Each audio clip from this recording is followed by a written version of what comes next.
اعوذ باللہ من الشیطان الرجیم بسم اللہ الرحمن الرحیم۔ محترم سامعین، السلام علیکم ورحمۃ اللہ وبرکاتہ۔ میں آپ سب کو اپنے چینل عائشہ اسلامک ہسٹری میں خوش آمدید کہتی ہوں اور امید کرتی ہوں کہ آپ سب خیر و عافیت سے ہوں گے، اور اللہ تبارک و تعالیٰ سے دعا کرتی ہوں کہ اللہ تبارک و تعالیٰ آپ سب کو خوش رکھے، آباد رکھے اور آپ پر اپنی ہزاروں رحمتیں بارش کی طرح برسائے، آپ کی ہر حاجت کو پورا فرمائے، آپ کی ہر خواہش کو پورا فرمائے، آپ کو صحت و تندرستی والی زندگی عطا فرمائے اور آپ کی زندگی کی تمام مشکلات، پریشانیاں اور مصیبتیں ختم فرمائے۔ اور اللہ پاک سے دعا گو ہوں کہ اللہ پاک ہمیں اس ماہ مبارک کے روزے رکھنے کی توفیق دے اور زیادہ سے زیادہ نیک اعمال کرنے کی توفیق دے، اور اللہ سے رو رو کر گڑ گڑا کر دعائیں مانگنے کی توفیق دے، کیونکہ جب ہر رستہ بند ہوتا نظر آئے تو سمجھ لو کہ اب اللہ تمہیں اپنے رستے پر لانا چاہتا ہے۔ وہ تمہیں یہ بتانا چاہتا ہے کہ جب سارے رستے بند ہو جائیں تب بھی اس کی رحمت کا دروازہ تمہارے لیے کھلا رہتا ہے۔ وہ تمہیں سزا نہیں دے رہا، وہ تو بس تمہیں اپنی طرف لانے کی کوشش کر رہا ہے۔ تمہیں تو بس صبر کی رسی کو مضبوطی سے تھام کر چلنا ہے۔ وہ تمہاری دعائیں کبھی بھی رد نہیں کرے گا، بس ذرا سی دیر سے آزماتا ہے۔ ناممکن سمجھ کر مانگنا چھوڑ دیتے ہو یا رابطے میں رہتے ہو، اس یقین کا امتحان لیتا ہے۔ جہاں وہ تمہیں لے جا رہا ہے اس پر مکمل یقین رکھ کر تمہیں چلتے رہنا ہے۔ وہ تمہیں اکیلا نہیں چھوڑے گا، یہ اس کا وعدہ ہے۔ وہ تمہاری دعاؤں کی لاج رکھے گا، یہ وہ خود قرآن میں کہتا ہے۔ تو اللہ تبارک و تعالیٰ پر کامل یقین رکھے اور رو رو کر مانگے، گڑ گڑا کر مانگے، اللہ تو عطا کرنے والا ہے۔ تو سامعین، آج میں آپ کے ساتھ رمضان کی دوسری جمعرات کا ایک خاص اور مجری وظیفہ شیئر کروں گی، اور ساتھ ہی ساتھ میں آپ کے ساتھ جمعرات کی فضیلت و برکات بھی شیئر کروں گی۔ حضرت اسامہ بن زید سے مروی ہے کہ اللہ کے نبی پیر اور جمعرات کو روزہ رکھتے تھے۔ جب آپ سے اس کا سبب پوچھا گیا تو آپ نے فرمایا، پیر اور جمعرات کے دن بندوں کے اعمال اللہ تعالیٰ کی بارگاہ میں پیش کیے جاتے ہیں۔ باحوالہ امام احمد اور ابو داؤد۔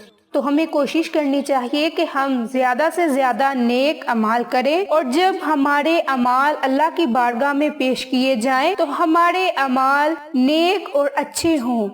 ایک حدیث شریف میں آتا ہے کہ پیر اور جمعرات کے دن اعمال اللہ کی بارگاہ میں پیش کیے جاتے ہیں۔ نبی پاک نے فرمایا، اس لیے کہ میں پسند کرتا ہوں کہ جب میرے اعمال پیش کیے جائیں تو میں روزے دار ہوں۔ باحوالہ سنن ترمذی۔ ایک اور حدیث شریف میں ہے کہ پیر اور جمعرات کے دن اعمال پیش کیے جاتے ہیں، اللہ ان دنوں میں ہر شخص کی بخشش فرما دیتا ہے جو مشرک نہ ہو اور مسلمان سے بغض، کینہ اور دشمنی نہ رکھنے والا ہو۔ دشمنی والوں کے لیے حکم ہوتا ہے، انہیں چھوڑ دو یہاں تک کہ وہ آپس میں صلح کر لیں۔ باحوالہ صحیح مسلم۔ ایک اور حدیث میں آتا ہے کہ پیر اور جمعرات کے دن جنت کے دروازے کھول دیے جاتے ہیں، اور پیر اور جمعرات کے دن اعمال اللہ کی بارگاہ میں پیش کیے جاتے ہیں۔ اس دن اللہ تعالیٰ ہر اس بندے کو معاف فرماتا ہے جو کافر نہ ہو اور کسی مسلمان سے بغض اور عداوت نہ رکھتا ہو۔ جو مسلمان آپس میں ناراض ہوتے ہیں، اللہ تعالیٰ فرشتوں سے فرماتا ہے، انہیں چھوڑ دو حتیٰ کہ یہ آپس میں صلح کر لیں۔ باحوالہ مسند احمد۔ احادیث مبارک سے یہ ثابت ہے کہ مرنے والوں کی روحیں جمعرات کو اپنے گھروں میں آتی ہیں اور اپنے عزیزوں کو پکار پکار کر صدقہ اور دعا کے لیے فریاد کرتی ہیں۔ اس کے بارے میں اللہ تعالیٰ کا ارشاد ہے، جس کا ترجمہ کچھ یوں ہے، دعا قبول کرتا ہوں پکارنے والے کی جب مجھے پکارے۔ باحوالہ سورۃ بقرہ آیت نمبر 186، پارہ نمبر 2۔ پہلے گزرے ہوئے مسلمانوں کے لیے دعا کرنے کے بارے میں ارشاد ہے، یعنی کہ جو اس دنیا فانی سے رخصت ہو گئے ان کے بارے میں ارشاد ہے، اور جو ان کے بعد آئے عرض کرتے ہیں، اے ہمارے رب ہمیں بخش دے اور ہمارے بھائیوں کو جو ہم سے پہلے ایمان لائے۔ باحوالہ سورۃ حشر آیت نمبر 10، پارہ نمبر 28۔ ہر مسلمان کو چاہیے کہ صرف اپنے لیے دعا نہ کرے بلکہ اپنے بزرگوں کے لیے بھی دعا کرے۔ تو سامعین، یہ تھی جمعرات برکات اور پیر کے دن کی مختصر سی فضیلت و برکات۔ جس طرح ہر دن اپنی اپنی فضیلت رکھتا ہے، اپنی اپنی برکات رکھتا ہے، جمعرات کا دن اور پیر کا دن بھی اپنی فضیلت و برکات رکھتا ہے۔ تو آپ ان دنوں میں زیادہ سے زیادہ دعاؤں کا اہتمام کریں، اللہ سے رو رو کر مانگے، گر گرا کر مانگے۔ اللہ تبارک و تعالی آپ کی ہر دعا کو سنے گا اور قبول فرمائے گا۔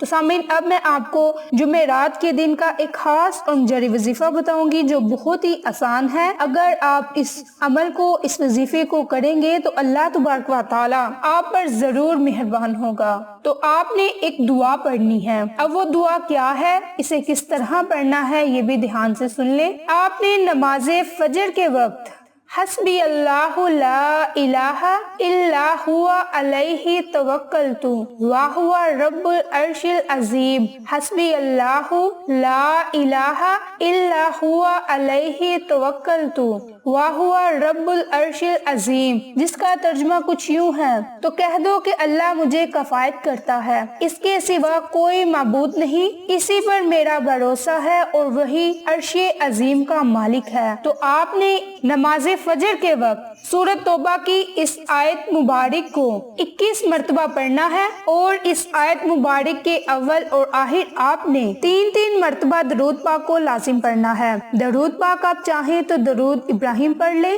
یا پھر اگر چاہیں تو درود پاک چھوٹا بھی پڑھ سکتے ہیں، یہ آپ کی اپنی مرضی، لیکن آپ نے اس دعا کو، اس آیت مبارک کو 21 مرتبہ نماز فجر کے وقت ضرور پڑھنا ہے۔